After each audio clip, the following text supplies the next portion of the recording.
Varicose veins కి సరైన చికిత్స కోసం సంప్రదించండి ఎవిస్ హాస్పిటల్. నమస్తే రమగారు. నమస్తే జయ. రమగారు, బుద్ధునికి సంబంధించిన కథలు చాలా బాగుంటాయని విన్నానండి. కొన్ని చెప్పుకుంటాం కదా మనం. అందులో భాగంగా ఏమైనా ఒక కథ చెప్తారా?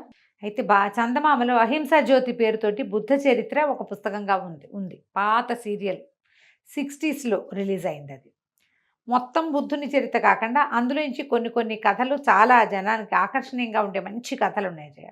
అవి తీసుకుందాం. అంగుళిమాలుడు అని ఒక గజ దొంగ. అంగుళిమాలుడు అంటే వేళ్ళని మాలలుగా వేసుకున్నాడు. అంగుళులు వేళ్ళు మాలలుగా ధరించాడు. అలాంటి ఇంట్రెస్టింగ్ కథ. అంగుళిమాలుడి కథే చాలా ప్రత్యేకంగా వినపడుతుంది. అయితే మరి ఇది అంగుళిమాలుడు ఒక దొంగ, ఒక కిరాతకుడు.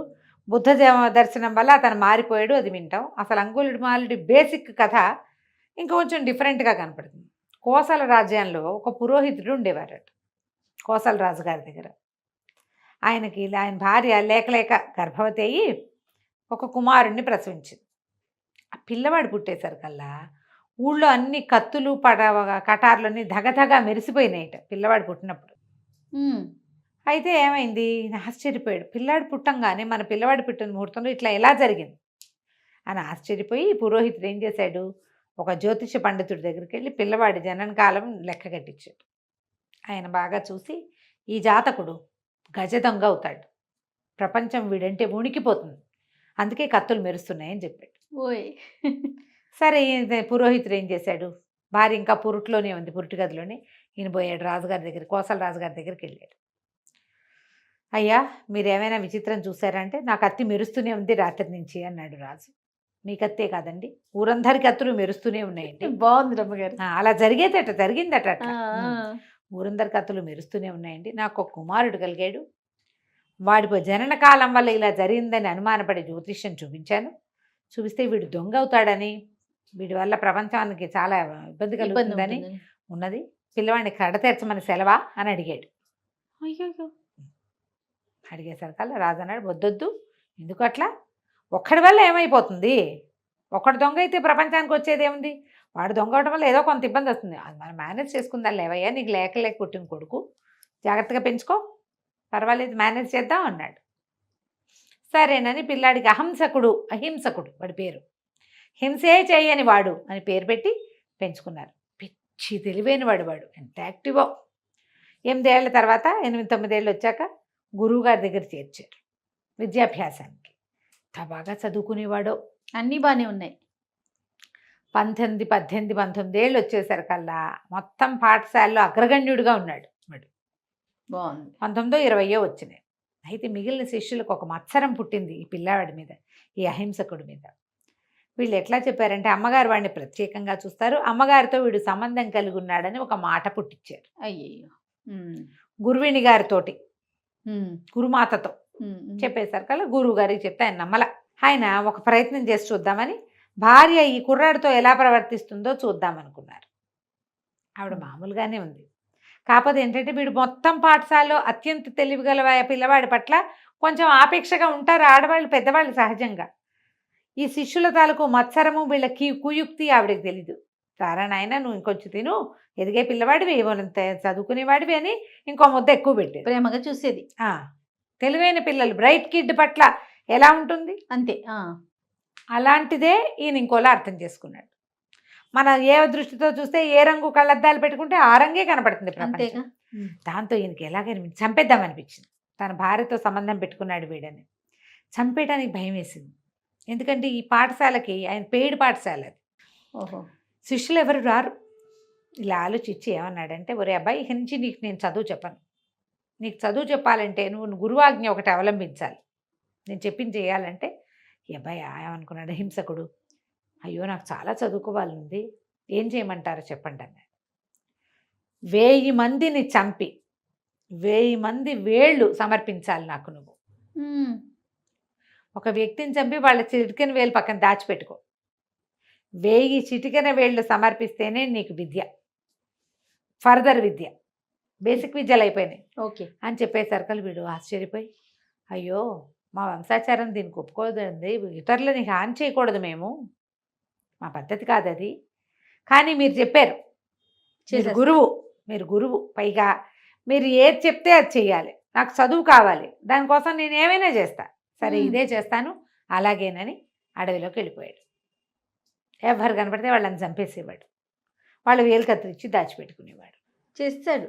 ఇక ఇట్లా జరుగుతోంది. ఇంకా అక్కడి నుంచి ఊరంతా ప్రచారం అయిపోయింది. వాడు చిటుకని వేళ్ళు కత్తిరించుకుంటాడని, చంపి వేలు తీసుకోవాలి, బతికుండగా వేలు తీసుకునేది కాదు. చంపేసే గురువుగారు ఏం చెప్పాడు, చంపాలి వేలు కత్తిరించాలి అన్నాడు. ఒట్టిగా వేలు కత్తిరించుకుంటానంటే వదిలేస్తారు, వేలు కత్తిరించుకుని తీసుకుంటాడు, బతికే ఉంటారు. వేలుతోటి ప్రాణం పోదు కదా, బాధగా ఉంటుంది. కానీ ఇతను అట్లా కాదు, చంపి తీసుకోవాలన్నది నియమం. క్రమంగా ఇతనికి అంగుళిమాలుడని పేరు వచ్చింది. ఈ జరిగిన కథలాగా రమ అంతా చూసి పురోహితుడి భార్య అంటున్నారు, వీడు మన పిల్లవాడిలాగానే ఉన్నాడు, ఇటు మనవాడేనేమో, ఏ వయసులో వాడు గజదంగ అవుతాడు అనేది ఒక ఇది ఉంది. వీడు దొంగ అనుకుంటున్నారు జనం. వాడిని దొంగ కాదు, ఏం కాదు, వాడు చేసే పని వేరే. అక్కడి నుంచి ఆ చుట్టుపక్కల ఊళ్ళల్లో అంతా ఎవడో వేలు కత్తిరించేస్తాడు, చంపేస్తాడని బాగా పుట్టేసింది. వాళ్ళంతా పరిగెత్తుకుంటూ రాజుగారి దగ్గరికి వచ్చారు. వాడు కొన్ని వందల మందిని చంపేశాడు, వీడిని పట్టుకోండి అని. అక్కడి నుంచి రాజుగారు సైన్యంతో సహా వెళ్దాం అనుకుంటుంటే పురోహితుడు భార్య ఏమనుకున్నారు, ఏమంటే వెళ్ళిరండి, మన పిల్లాడే ఉంటాడు, ఇంటికి తీసుకురండి అంటే ఆయన అన్నాడు, వెళ్ళకూడదు దొంగల దగ్గరికి, వీళ్ళని నమ్మకూడదు. వాడు అక్కడికి వెళ్ళాక వాడు ఎట్లా ప్రవర్తిస్తాడు, వాడు ఆల్రెడీ మన పిల్లాడు కాదు, వాడు అయిపోయింది అంటే భార్య ఉంది, నువ్వు వెళ్ళకపోతే నేను వెళ్తాను. రాజుగారి సైన్యం కంటే ముందే ఈవిడ బయలుదేరి తల్లి బయలుదేరితే ఆ సమయానికి ఎక్కడి నుంచో జేతవనం వైపుకి వస్తున్నటువంటి బుద్ధ భగవానుడు ఈ అడవిలోకి వచ్చాడు. వస్తే అక్కడ గొడ్లు కాసేవాళ్ళు, వాళ్ళు వీళ్ళు కాపర్లు వాళ్ళు, అయ్యా అటు వెళ్ళపోకండి, ఈ అడవి మంచిది కాదు, ఇక్కడ అంగుళిమాలుడు అని ఒక గజదొంగ ఉన్నాడు, వాడు మనుషులను చంపేస్తాడు, 40-50 మంది వెళ్ళాలి తప్ప ఒంటరిగా వెళ్ళకూడదు ఇక్కడ అని బాగా చెప్పారు. చెప్తే ఆయన అన్నాడు, చూద్దాం వాడెవడో చూస్తాను నేను అని చెప్పి ఆయన నడుచుకుంటూ వెళ్ళాడు. యాక్చువల్గా ఈయన వెనకాలే అంగుళిమాలుడి తల్లి కూడా వస్తుంది. నిజానికి తల్లి అవ్వాలి, వెయ్యో మనిషి. బుద్ధుడు అయ్యాడు, బుద్ధ భగవానుడు అయ్యాడు. ఈ అంగుళిమాలుడు తన దగ్గర ఉన్నవన్నీ లెక్క పెట్టుకుని ఇంకొక ప్రాణం తీస్తే మనకు చాలు, మనం వెళ్ళి చదువుకోవచ్చు. అతను నేను చంపుతున్నాను, నేనేదో అయిపోతానని అనుకోవటంలా, పాపం చదువుకుందామని అనుకుంటున్నాడు. అక్కడి నుంచి బుద్ధ భగవానుడు వెనకాల పడ్డాడు. ఎంత పరిగెత్తినా నడిచి వెళ్తున్న బుద్ధుడిని పట్టుకోలేకపోయాడు. ఆయన మహిమాన్వితుడు కదా, మరి శమధమాదుల్ని జయించినవాడు, నడిచి వెళ్ళిపోతున్నాడు. అక్కడి నుంచి ఏమిటి, నేను గుర్రాల వెనకాల ఏనుగుల వెనకాల కూడా పరిగెత్తానే, వాటిని కూడా పట్టుకోగలిగా, నడిచిపోతున్న ఒక కావిగుడ్డల వాడిని పట్టుకోలేనా నేను, సన్యాసిని. ఆయన కావిగుడ్డలు కట్టుకున్నాడు, సన్యాసి, పాదుకలు కనపడుతున్నాయి, నడిచిపోతున్నాడు, నిదానంగా వెళ్తున్నాడు, పాదాల చప్పుడు టక్కు వినపడుతోంది, మరి పెద్ద పెద్ద టకటకలాటలా అడుగులు లయబద్ధంగా తెలుస్తోంది. పట్టుకోలేకపోతున్నానంటే, ఓ సన్యాసి ఆగు అని వెనకాల నుంచి కేకేశాడు. ఆయన అన్నాడు, నువ్వు నాకు దూరంగా ఉండు, నన్ను ముట్టుకోవద్దు, నువ్వు హింసాత్మకుడివి, హింస చేసేవాడిని, వాడు నన్ను ముట్టుకోవడానికి వీల్లేదంటే తను ముట్టుకోలేకపోతున్నాడు. కానీ ఆయన వెనకాల పడ్డాడు. పడేసరికల్లా ఆయన వెనక్కి తిరిగి మధ్య మధ్యలో మాట్లాడుతూ, ప్రాణిహింస ఎంత మంచిది కాదు చెప్పాడు. నువ్వు ఇప్పుడు పుట్టావంటే ఇంతకుముందు చచ్చిపోయావన్నమాట, మళ్ళీ పుట్టడం లేని దాన్ని సాధించు.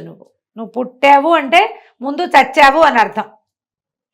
ముందెక్కడో పోతేనే ఇక్కడ పుట్టావు, నువ్వు ఇంకా మళ్ళీ పుట్టద్దు అంటే నీవు ఇక్కడ ఒట్టి మరణం కాకుండా కైవల్యాన్ని సంపాదించాలి, అది ఎట్లా భగవంతుని చెందాలో చూసుకోవాలని బాగా బోధించేస్తారు. కానీ ఈ అంగుళిమాలుడికి ఎప్పుడో పూర్వజన్మల నుంచి చేసుకున్నటువంటి అతని పుణ్యద్వారాలనే తెరుచుకున్నాయి బ్రెయిన్లో. నేను చదువు కోసం చేశాను కానీ ఈ పని తప్పు అని ఇప్పుడు అర్థమైంది. ఆయన వెనకాల ఏడుస్తూ జేతవనానికి వచ్చేసాడు. వచ్చేసి సన్యాసం పుచ్చుకున్నాడు. రాజుగారు సైన్యంతో కలిసి అడవిలోకి వెళ్ళాడు.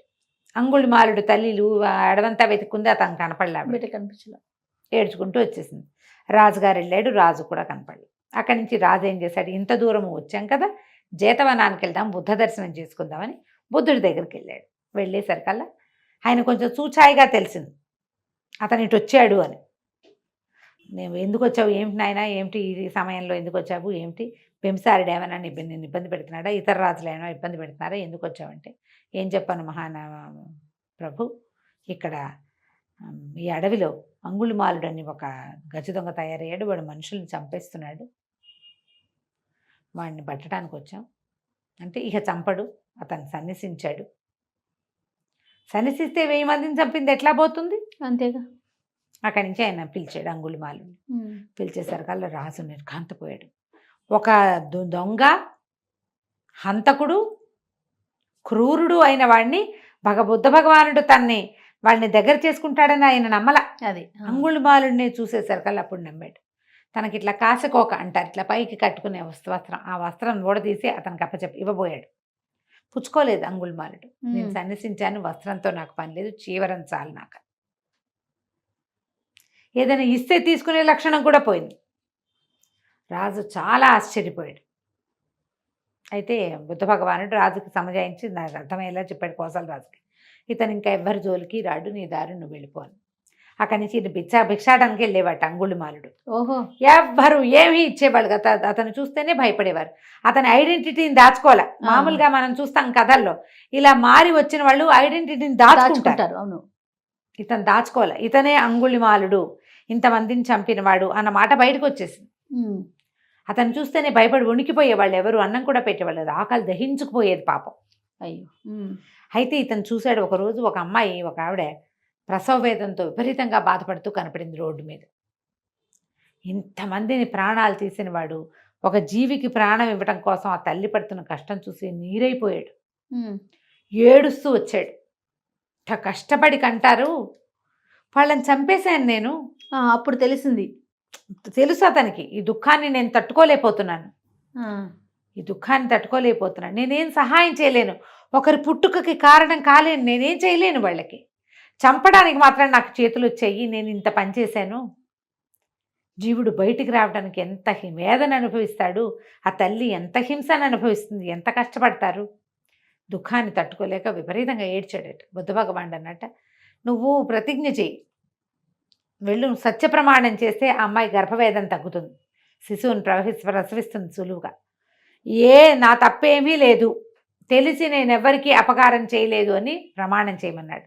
అప్పుడు ఇతను అన్నాడు అంగుళిమాలుడు, అదే మన అహింసకుడు, నేను అట్లా అబద్ధాన్ని చెప్పలేను, చేశాను, నేను ఇంతమందిని చెప్పానంటే కాదు, నువ్వు సన్యాసం పుచ్చుకోకముందు చేసావు, ఇది నువ్వు 2వ జన్మ ఎత్తావు, ఈ జన్మలో నువ్వు ఎవ్వరికీ ఏ అపకారం చేయలేదు, నువ్వు అది నమ్ముతున్నావా అన్నాడు. నమ్ముతున్నాను. నువ్వు సన్యాసం పుచ్చుకున్నది నిజమయ్యి నువ్వు నమ్మి తీసుకుంటే ఆ మాట వెళ్ళి ప్రమాణం చేయి, నీలో నిజం ఉంటే ఆమెకి ఆ హింస తగ్గిపోయి ప్రసవం సులువుగా అయిపోతుందంటే ఇతను మళ్ళీ వెనక్కి వెళ్ళాడు. ఆ ప్రసవ వేదన పడుతున్న స్త్రీ దగ్గర ప్రమాణం చేసేట, తెలిసి నేను ఎవ్వరికీ ఏ అన్యాయము ఏ హింస చేయలేదు, ప్రాణి హింస చెయ్యని వాడనైతే ఈవిడికి, ఈ స్త్రీకి సుఖప్రసవం కావాలంటే 5 నిమిషాల్లో ప్రసవించేసిందట. బా, గ్రేట్. ఆ తర్వాత అతను చాలా బాధపడి పదే చెప్పేబట్ట. దీనికి చెప్తే బుద్ధుడు 100 సార్లు పశ్చాత్తాపాన్ని మించినది లేదు.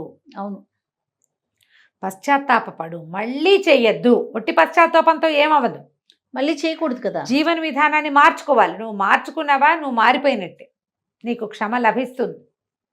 నోటితోటి కాదు, లోనించి అనాలని బుద్ధ భగవానుడు అతనికి బోధించి అహింసకుడు అని పేరున్న గజ దొంగని అంగుళిమాలుడిగా పేరు పొందిన వాడిని ప్రశాంతమైన సన్యాసిగా మార్చాడు.